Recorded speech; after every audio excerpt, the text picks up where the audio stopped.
Hello everyone.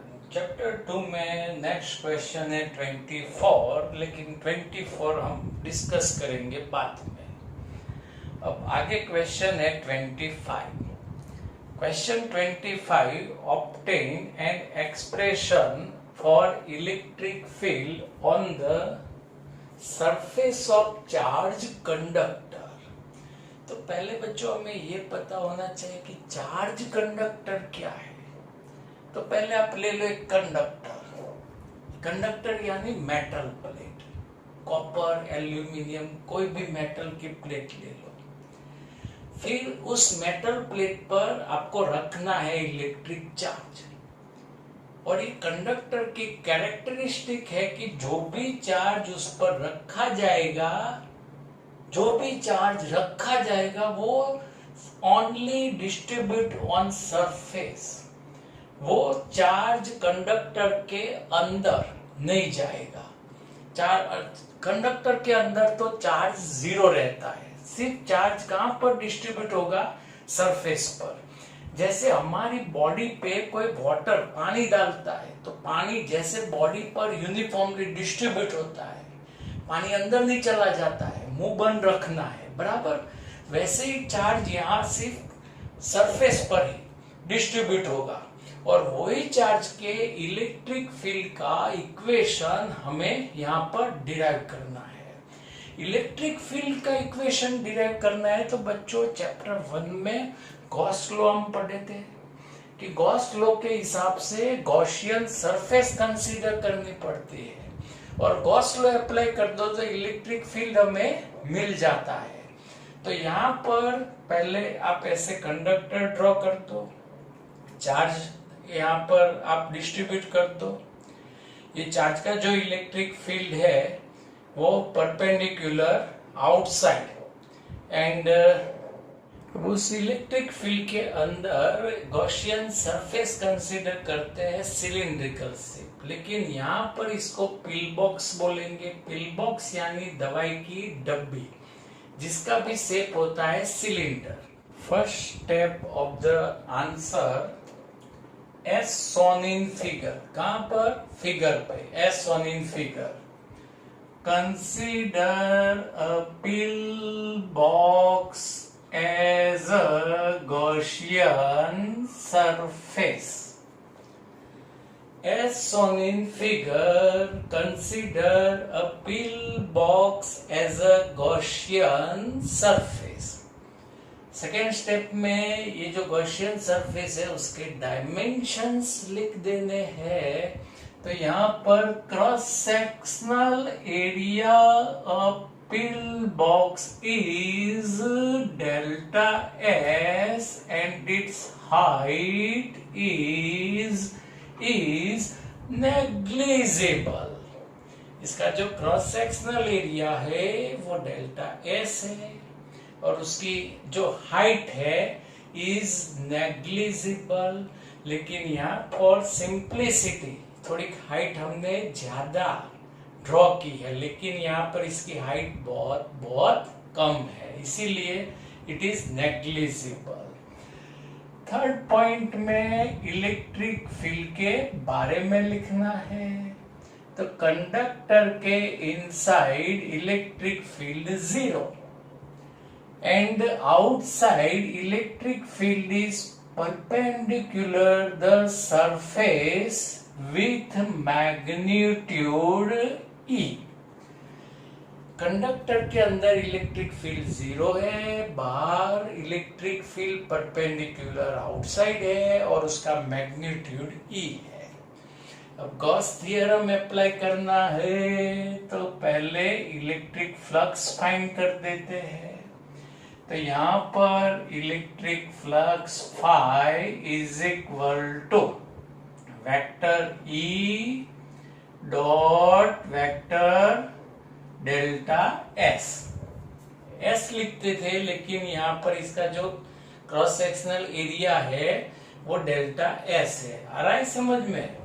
अब यहाँ पर ई डेल्टा एस कॉस थीटा, अब थीटा इज इक्वल टू यहाँ पर 0 आएगा तो उसका रीजन इलेक्ट्रिक फील्ड की डायरेक्शन, और जो क्रॉस सेक्शनल एरिया है उसका एरिया वेक्टर जो परपेंडिकुलर आउटसाइड डायरेक्शन में है, यानी एरिया वेक्टर इलेक्ट्रिक फील्ड दोनों की डायरेक्शन सेम है, इसीलिए यहाँ पर एंगल 0, यानी आप लिख सकते हो E डेल्टा S। अब किसी बच्चे ने यहाँ पर पॉजिटिव चार्ज रखा है तो electric flux positive, surface charge density भी पॉजिटिव। लेकिन कोई बच्चे को ऐसा हुआ कि सर मुझे पॉजिटिव नहीं, मुझे तो नेगेटिव चार्ज रखना है, तो यहाँ पर साइन कौन सा आएगा, minus, and surface charge density is also negative. Result number 1।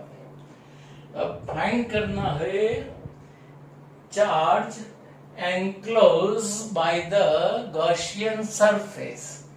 The charge enclosed by the Gaussian surface is equal to surface charge density into area, and area is equal to delta S. Chapter 1 से मालूम है कि lambda है, charge find करना है तो length से multiply करना है। सरफेस चार्ज डेंसिटी है जिसमें चार्ज फाइंड करना है तो एरिया से मल्टीप्लाई करना है। अब according to Gauss theorem flux is equal to charge enclosed by the surface upon epsilon 0। यहाँ पर electric flux is equal to E delta S Q sigma delta S upon epsilon 0। Delta S cancel, यानी electric field is equal to sigma by epsilon not. और यही result vector form में लिखते हैं तो vector E is equal to sigma by epsilon 0 n cap, and n cap is the unit vector. Next question से पहले बच्चों दो इम्पोर्टेंट रिजल्ट है वो हम उसकी डिस्कस कर लेते हैं। कोई कंडक्टर से जिसको इलेक्ट्रिक फील्ड में नहीं रखा है, जिस पर चार्ज भी नहीं है, तो ऐसी सिचुएशन में कंडक्टर में net charge 0, total charge 0 and net electric field is also 0। Charge conductor है तो अभी हमने डिस्कस किया कि चार्ज जो है वो सरफेस पर ही रहेगा, अंदर कोई चार्ज नहीं आएगा, इसीलिए चार्ज कंडक्टर के अंदर भी नेट चार्ज 0, इलेक्ट्रिक फील्ड है 0। तो ये याद रखना बच्चों। अब है कंडक्टर को इलेक्ट्रिक फील्ड के अंदर रखते हैं तो जो बिहेवियर है, जो चेंजेस होते हैं उसकी हमें डिस्कशन करनी है। तो पहले बच्चों इलेक्ट्रिक फील्ड की डायरेक्शन आपको मालूम होनी चाहिए कि इलेक्ट्रिक फील्ड की डायरेक्शन कहां से कहां होती है, तो फ्रॉम पॉजिटिव टू नेगेटिव। अब कोई भी कंडक्टर इलेक्ट्रिक फील्ड के अंदर रखते हैं तो बच्चों कंडक्टर का जो कंस्ट्रक्शन है, कॉन्स्टिट्यूएंट्स है, वो आपको मालूम होना चाहिए कि कंडक्टर्स में फ्री इलेक्ट्रॉन्स होते हैं और पॉजिटिव आयन लेटाइस पॉइंट पर फिक्स होते हैं, यानी इलेक्ट्रॉन कंडक्टर के अंदर मोशन कर सकते हैं। तो जैसे ही आपने कंडक्टर को रखा, इलेक्ट्रॉन पर इलेक्ट्रिक फोर्स एक्ट होगा और वो जो फोर्स एक्ट होगा फील्ड की ऑपोजिट डायरेक्शन में होगा, क्योंकि सभी electrons attract towards this positive side, यानी फील्ड के अगेंस्ट में इलेक्ट्रिक फोर्स एक्ट होगा, यानी यहां पर सब इलेक्ट्रॉन आ जाएंगे, नेगेटिव चार्ज इंड्यूस होगा। तो यहाँ पर सब इलेक्ट्रॉन्स आते हैं तो सामने कौन सा चार्ज इंड्यूस होगा, पॉजिटिव चार्ज। अब बच्चों फिर से एक बार इलेक्ट्रिक फील्ड की डायरेक्शन बताओ तो कहां से कहां होती है, फ्रॉम पॉजिटिव टू नेगेटिव, यानी बाहर का जो इलेक्ट्रिक फील्ड है उसकी ऑपोजिट डायरेक्शन में कंडक्टर के अंदर इलेक्ट्रिक फील्ड इंड्यूस होता है। लेकिन यहाँ पर इलेक्ट्रॉन आते जा रहे हैं, नेगेटिव चार्ज इंक्रीज हो रहा है, यहाँ पर पॉजिटिव चार्ज इंक्रीज हो रहा है, होने दो, कोई दिक्कत नहीं है। और ये इलेक्ट्रिक फील्ड भी इंक्रीज हो रहा है। अब एक टाइम ऐसा आएगा कि बाहर का इलेक्ट्रिक फील्ड और अंदर का इलेक्ट्रिक फील्ड दोनों का मैग्नीट्यूड इक्वल हो जाएगा। अब दोनों का मैग्नीट्यूड जब इक्वल हो जाएगा तो कंडक्टर के inside net total electric field क्या हो जाएगा? जीरो। एंड जब नेट इलेक्ट्रिक फील्ड जीरो हो जाएगा तब सभी इलेक्ट्रॉन है वो स्टेशनरी हो जाएंगे, यहाँ पर इलेक्ट्रॉन आना बंद हो जाएगा, जिसको स्टैटिक सिचुएशन बोलते हैं। क्योंकि इलेक्ट्रिक फील्ड अब तो अंदर जीरो हो गया, यानी कोई फोर्स भी नहीं लगेगा, यानी जो चार्ज जहां पर है वहां पर अब स्टेशनरी हो जाएगा। यानी कंडक्टर के inside net electric field zero है। और यहाँ पर आप चार्ज काउंट करते हो तो जितना नेगेटिव चार्ज है उतना पॉजिटिव चार्ज, तो अब नेट चार्ज टोटल चार्ज भी कितना होगा? जीरो होगा। तो बच्चों आपको ये याद रखना है कि एक्सटर्नल इलेक्ट्रिक फील्ड नहीं है तो भी कंडक्टर के अंदर net charge net electric field zero. Conductor पर इलेक्ट्रिक चार्ज रखते हैं तो भी inside net charge and electric field is zero. Conductor को यूनिफॉर्म इलेक्ट्रिक फील्ड में रखते हैं, इनिशियली थोड़ी मूवमेंट आएगी इलेक्ट्रॉन की, लेकिन थोड़े टाइम के बाद स्टैटिक सिचुएशन में net electric field zero net charge zero, यानी सब में सेम रिजल्ट कंडक्टर के लिए हम कंसीडर कर सकते हैं। Question 26, explain electrostatic shielding. तो बच्चों ये एक्सप्लेन करने के लिए पहले आपको एक कंडक्टर लेना पड़ेगा, और ऐसा कंडक्टर की यहाँ जिसके बीच में कैविटी होनी चाहिए। कैविटी यानी उतने पोर्शन का मटेरियल निकाल दिया है। तो consider a conductor with cavity of any shape and size. अभी अभी इलेक्ट्रिक फील्ड नहीं है, तो यहाँ कैविटी के अंदर नेट चार्ज जीरो, साथ में नेट इलेक्ट्रिक फील्ड भी जीरो है। अब same conductor with cavity is kept in uniform electric field, right. तो अभी आगे के क्वेश्चन में अभी तो डिस्कस किया कि कंडक्टर को इलेक्ट्रिक फील्ड में भी रखो तो भी उसके अंदर net charge zero, net electric field zero ही आता है। तो यहां पर भी कैविटी के inside net charge zero, net electric field भी zero.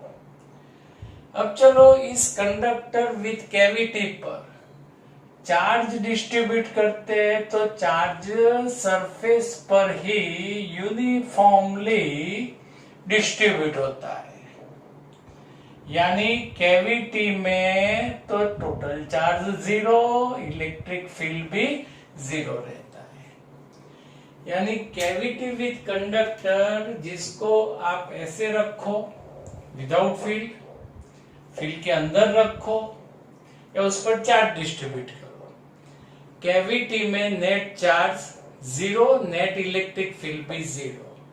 This fact is known as the electrostatic shielding. तो जो टेक्स्ट बुक के हिसाब से लिखा जाएगा, whatever be the charge and field configuration outside any cavity. Cavity के बाहर भी चार्ज कोई है, इलेक्ट्रिक फील्ड है, जो भी हो, in a conductor remains shielded from outside electric influence. Cavity तो आउटसाइड इलेक्ट्रिक फील्ड से वो शील्डेड होगी। This is known as the electrostatic shielding. और जिसका यूज किया जाता है, this effect can be made to use in protecting sensitive instrument. इसको प्रोटेक्ट, सेंसिटिव इंस्ट्रूमेंट को इलेक्ट्रिक फील्ड से प्रोटेक्ट करने के लिए ये इलेक्ट्रोस्टैटिक शील्डिंग का कॉन्सेप्ट यूज किया जाता है। क्वेश्चन 24 बच्चों अब आप समझ सकते हो, और क्वेश्चन 27 दोनों में सेम कंटेंट लिखना है। Question 24, right important result regarding electrostatics of conductors. हमने जो अभी थियरी की डिस्कस की उसके इम्पोर्टेंट रिजल्ट यहाँ पर स्टेप बाय स्टेप लिखने हैं। फर्स्ट रिजल्ट है the electrostatic field inside the conductor is zero.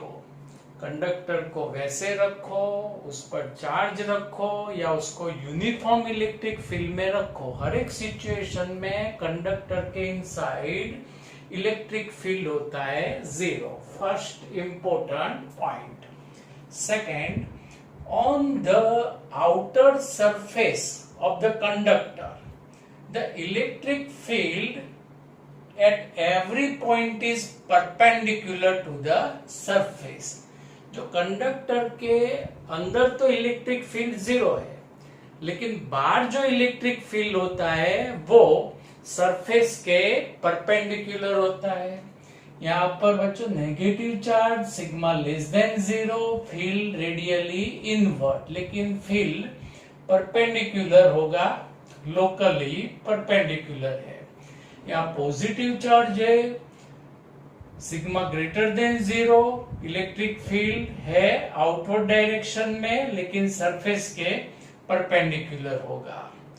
Third point है the interior of conductor can have no excess charge in static situation. यानी कंडक्टर के अंदर नेट इलेक्ट्रिक फील्ड तो zero है ही, साथ में नेट इलेक्ट्रिक चार्ज भी कितना होता है, जीरो। ये हुआ थर्ड पॉइंट। फोर्थ पॉइंट बच्चों याद रखना, electric potential is constant through out the volume of the conductor and has the same value on its surface. तो बच्चों यहाँ पर कंडक्टर के इनसाइड इलेक्ट्रिक फील्ड जीरो है, ऐसा स्पेरिकल सेल में था, राइट, याद आया? तो स्पेरिकल सेल के अंदर वॉल्यूम सभी प्लेस पर कांस्टेंट होता है, और वो कांस्टेंट वैल्यू सरफेस पर के पोटेंशियल के जितनी होती है। वैसे यहाँ पर कंडक्टर में इनसाइड सभी जगह पर इलेक्ट्रिक पोटेंशियल कांस्टेंट होता है, और ये पोटेंशियल की वैल्यू सरफेस पर के इलेक्ट्रिक पोटेंशियल के जितनी होती है। Fifth point, the electric field at the surface of a charge conductor is vector E is equal to sigma by epsilon naught n cap. यहाँ पर सिग्मा क्या है, surface charge density, epsilon naught क्या है, permittivity of vacuum, n cap unit vector. And last point, electric field inside the cavity of conductor is zero। अभी theory में आगे डिस्कस किया कि कैविटी विथ कंडक्टर, उसको कहीं पर भी रखो, कैविटी के अंदर इलेक्ट्रिक फील्ड जीरो ही आता है, means the electrostatic shielding would developed. तो ये जो इम्पोर्टेंट क्वेश्चन है बच्चों, एमसीक्यूज के लिए याद रखना है। Okay, thank you, have a nice day.